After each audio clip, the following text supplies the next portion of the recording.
O reino da divina vontade em meio às criaturas, livro do céu. O chamado às criaturas à ordem, a seu posto e à finalidade para o qual foram criadas por Deus. Volume 2, capítulo 24, 19 de maio de 1899.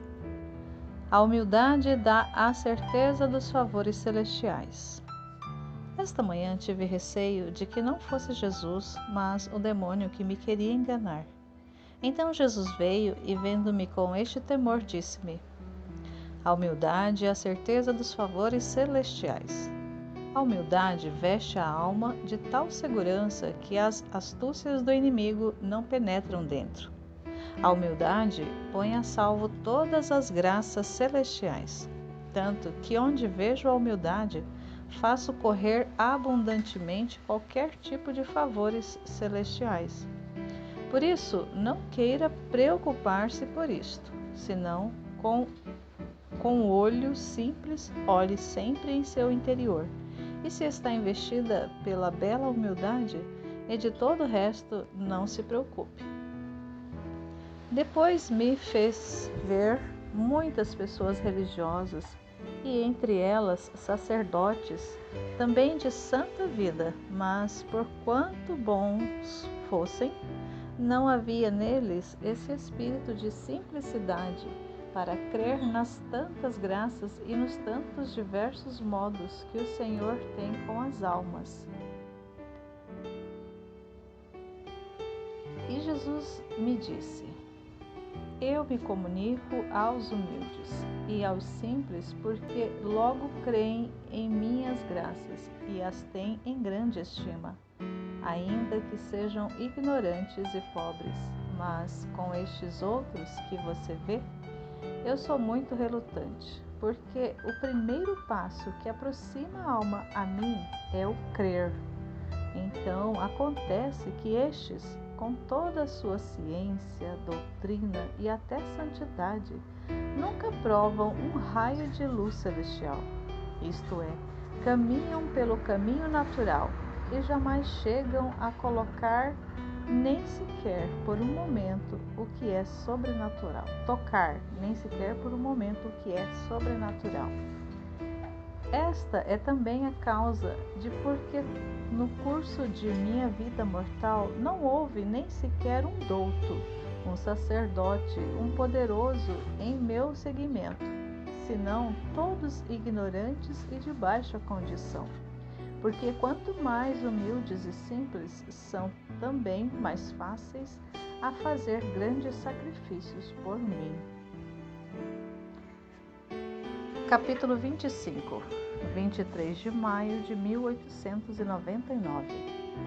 Jesus brinca e fala do verdadeiro desapego. Desta vez, meu adorável Jesus queria brincar um pouco. Vinha, fazia ver que me queria escutar, mas enquanto me punha a falar, como um raio desaparecia. Oh Deus, que pena! Enquanto meu coração nadava nesta tristeza amarguíssima da distância de Jesus e estava quase um pouco inquieto, Jesus voltou de novo dizendo-me: o que há? O que há? Mais calma, mais calma. Diga, o que você quer? Mas no momento da resposta, ele desapareceu. Eu fazia o possível para me acalmar, mas o que depois de algum tempo meu coração voltou a não saber dar-se paz sem seu único e só consolo, e talvez mais que antes. Jesus voltou de novo e me disse: minha filha, a doçura tem a virtude de fazer mudar a natureza às coisas. Sabe converter o amargo em doce. Por isso, mais doce, mais doce. Mas não me deu tempo de dizer uma só palavra. Assim passei esta manhã. Depois disto, senti-me fora de mim mesma, juntamente com Jesus. Havia muitas pessoas que cobiçavam as riquezas, quem a honra, quem a glória e quem até a santidade, e tantas outras coisas, mas não por Deus, mas para serem consideradas como algo grande pelas outras criaturas. Jesus, dirigindo-se a elas, movendo a cabeça, lhes disse: Que tolos sois! Estais formando a rede para enredar-vos. Depois, dirigindo-se a mim, disse-me: Minha filha, por isso a primeira coisa que tanto recomendo é o desapego de todas as coisas e até de si mesmo. E quando a alma se desapegou de tudo, não tem necessidade de se fazer força para estar longe de todas as coisas da terra, que por elas mesmas se põem a seu redor. Mas, visto que não são levadas em conta, mas bastante desprezadas, dando-lhe um adeus, se despedem para não lhes dar mais incômodo. Capítulo 26 de maio de 1899. Luísa vê seu próprio nada. Jesus lhe ensina sobre o desprezo de si mesmo. Esta manhã encontrava-me num tal aniquilamento de mim mesma, até me sentir odiosa e arruinada. Me parecia ser a mais abominável que se pudesse encontrar. Me via como um pequeno verme que se movia e se movia, mas sempre ficava ali, na lama, sem poder dar um passo. Ó Deus, que miséria humana! No entanto, depois de tantas graças que você me deu, eu sou tão ruim ainda. E meu bom Jesus, sempre benigno com esta miserável pecadora, veio e me disse: O desprezo de si mesma só é louvável quando está bem investido pelo espírito de fé. Mas, quando não está investido pelo espírito de fé, em vez de te fazer bem, poderá te prejudicar, porque vendo-te tal como tu és, que não podes fazer nada de bem, desconfiarás, permanecerás abatida, sem te encorajar a dar um passo no caminho do bem, mas apoiando-te em mim, isto é, investindo-te do espírito de fé, virás a conhecer e a desprezar-te a ti, e ao mesmo tempo a conhecer-me a mim, confiando totalmente em poder operar tudo com a minha ajuda. E eis que, fazendo desta maneira, caminharás segundo a verdade. Quanto bem fez a minha alma este falar de Jesus. Compreendi que devo estar em meu nada e conhecer que sou eu. Quem sou eu? Mas não devo deter-me ali, senão que em seguida, depois de ter me conhecido a mim mesma, devo voar ao mar imenso de Deus e aí deter-me a tomar todas as graças que se necessitam para minha alma. De outra maneira, a natureza fica debilitada e o demônio buscará meios para lançá-la na desconfiança. Seja sempre bendito o Senhor e sempre seja tudo para a sua glória. Capítulo 27, 31 de maio de 1899. Jesus lamenta-se do confessor. Esta manhã, estando no meu habitual estado, o meu adorável Jesus veio e ao mesmo tempo viu o confessor. Jesus mostrava-se um pouco desgostoso com ele, porque parecia que o confessor queria que todos aprovassem que o meu era obra de Deus. E quase queria convencer os outros sacerdotes a manifestar-lhes algumas coisas do meu interior. Jesus voltou-se para o confessor e lhe disse: Isto é impossível. Até eu tive adversários, e isto em pessoas das mais notáveis, e também sacerdotes e outras dignidades. Tiveram que dizer sobre minhas santas obras, até me taxar de endemoniado. Estas oposições, mesmo por pessoas religiosas, eu as permito para fazer com que a seu tempo possa brilhar mais a verdade. Que queiras ser aconselhado por 2 ou 3 sacerdotes dos mais bons e santos, e até doutos, para ter luz e até para fazer o que eu quero nas coisas que se devem fazer, como é o conselho dos bons e a oração, isto eu permito. Mas o resto não. Não seria querer fazer um desperdício de minha obra e pô-las em zombaria, o que muito me desgosta. Depois me disse a mim: o que quero de ti é um obrar reto e simples, que do pró e do contra das criaturas não te preocupes, deixa-as pensar como quiserem, sem tomar-te o mais mínimo incômodo, pois o querer que todos sejam favoráveis é um querer desviar-se da imitação de minha vida. Capítulo 28, 2 de junho de 1899. Acerca do conhecimento de nós mesmos. Esta manhã, o meu Docíssimo Jesus quis fazer-me tocar as minhas próprias mãos o meu nada. Com minhas próprias mãos o meu nada. No momento em que se fez ver, as primeiras palavras que me dirigiu foram: quem sou eu? E quem és tu? Nestas duas palavras vi duas luzes imensas. Numa compreendi a Deus, na outra via a minha miséria, o meu nada. Via-me não ser outra coisa que uma sombra, como aquele reflexo que faz o sol ao iluminar a terra, que depende do sol, e que passando a outros pontos o reflexo termina de existir. Assim minha sombra, isto é, meu ser depende do mistério do místico sol Deus, e que em um simples instante pode desfazer esta sombra. O que dizer além de como deformei esta sombra que o Senhor me deu, não sendo sequer minha? Dá horror pensar, mal cheiroso, putrefada, toda aguçada, e no entanto, neste estado tão horrendo, estava obrigada a estar diante de um Deus tão santo. Oh, como teria estado contente se me fora dado esconder-me nos mais obscuros abismos. Depois disto, Jesus me disse: o maior favor que posso fazer a uma alma é fazer-se conhecer a si mesma. O conhecimento de si e o conhecimento de Deus andam de mãos dadas, pois quanto te conheceres a ti mesma, outro tanto conhecerás a Deus. A alma que se conheceu a si mesma, vendo que por si mesma não pode fazer nada de bem, esta sombra do seu ser transforma-a em Deus. E disto acontece que em Deus faz todas as suas operações.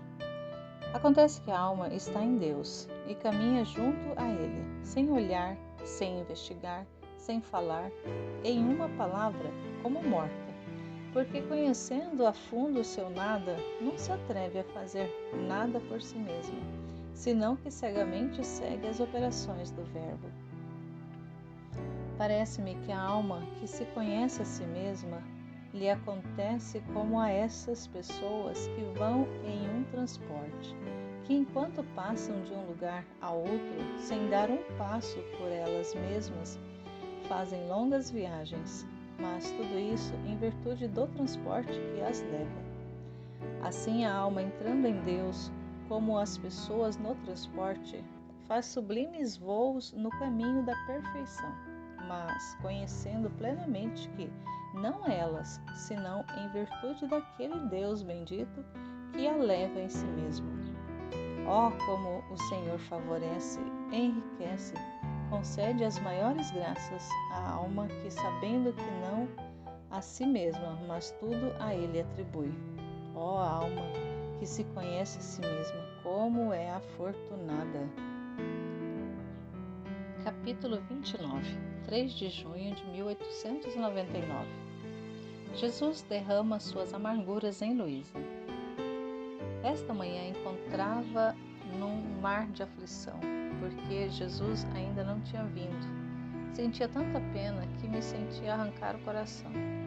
Quando o confessor veio para chamar-me à obediência, porque devia celebrar a Santa Missa, e Jesus, sem fazer-se ver, nem sequer uma sombra, como é seu costume, que quando não vem se faz ver uma mão ou um braço, especialmente quando é dia de receber a comunhão, como esta manhã.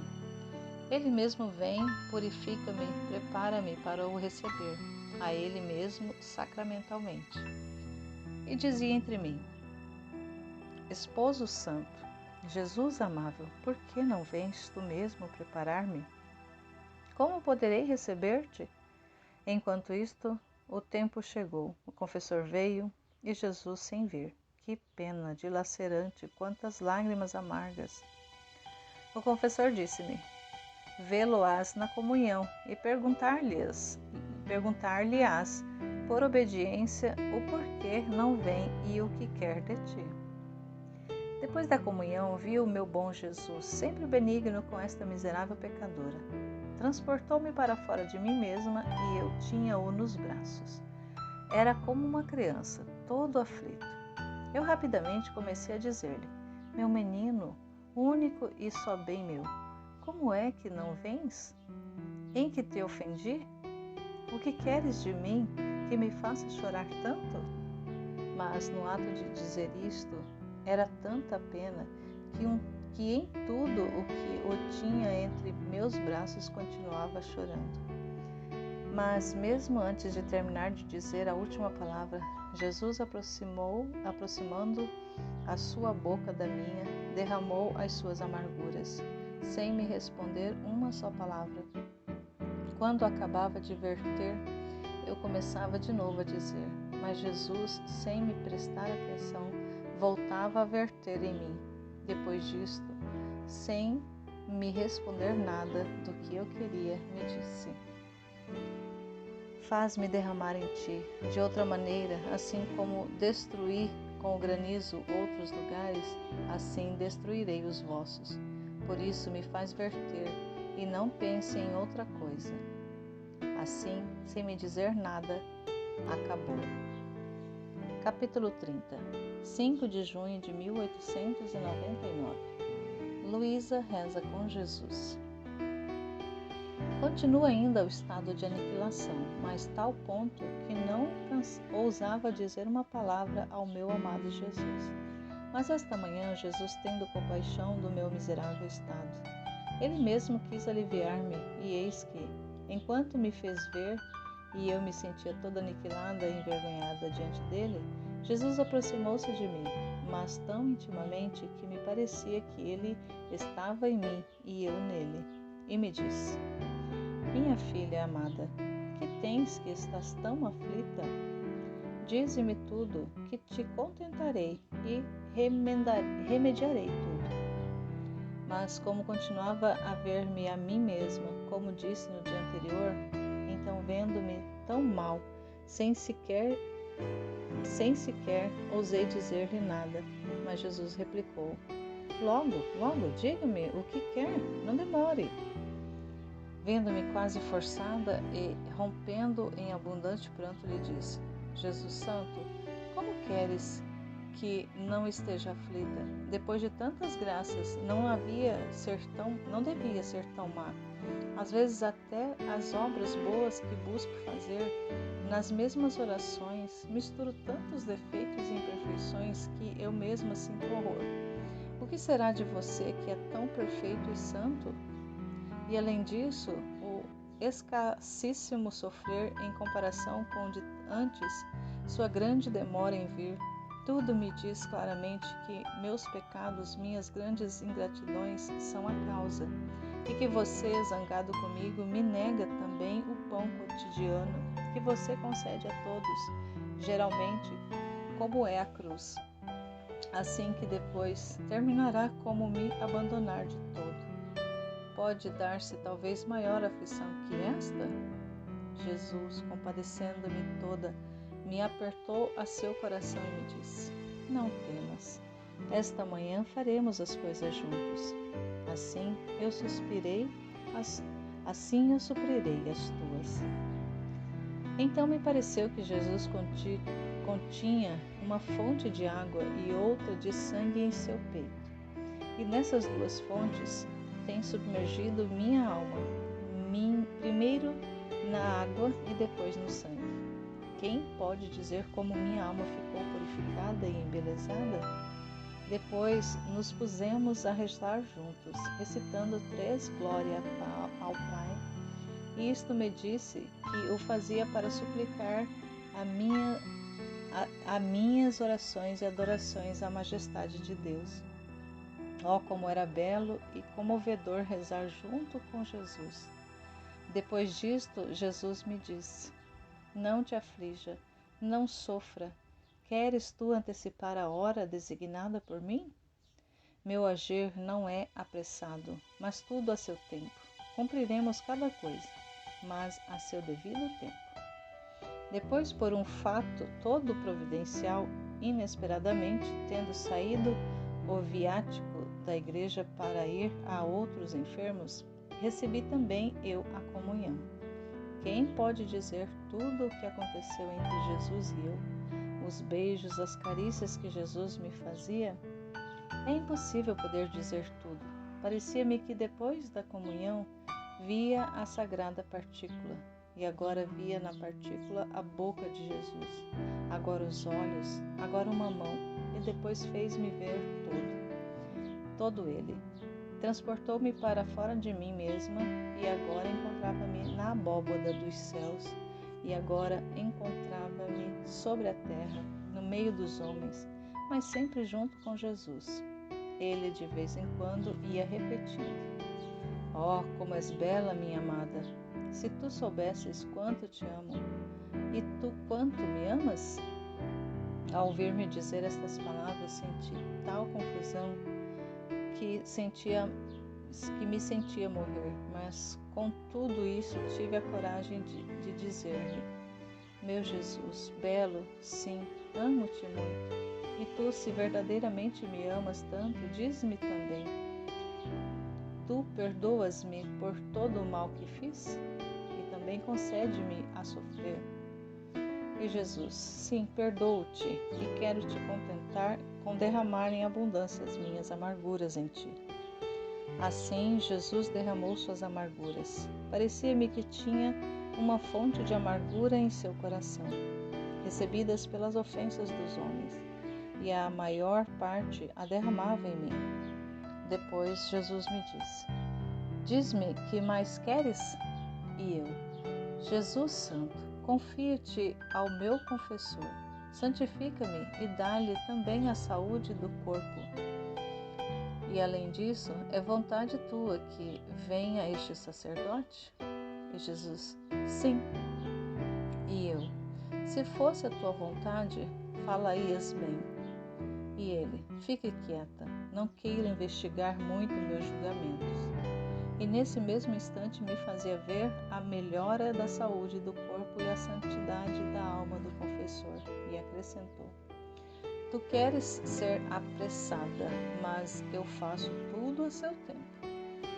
Depois confiei-lhe as pessoas que me pertencem e pedi pelos pecadores, dizendo a Jesus: Oh, quanto desejo que o meu corpo se reduzisse em pequeníssimos pedaços, desde que os pecadores se convertessem. E beijei a testa, os olhos, o rosto, a boca de Jesus, fazendo várias adorações e reparos pelas ofensas que lhe faziam os pecadores. Oh, como estava contente, Jesus e eu também. Depois, fazendo-me prometer por Jesus que não voltaria a me deixar, voltei em mim mesma e assim terminou.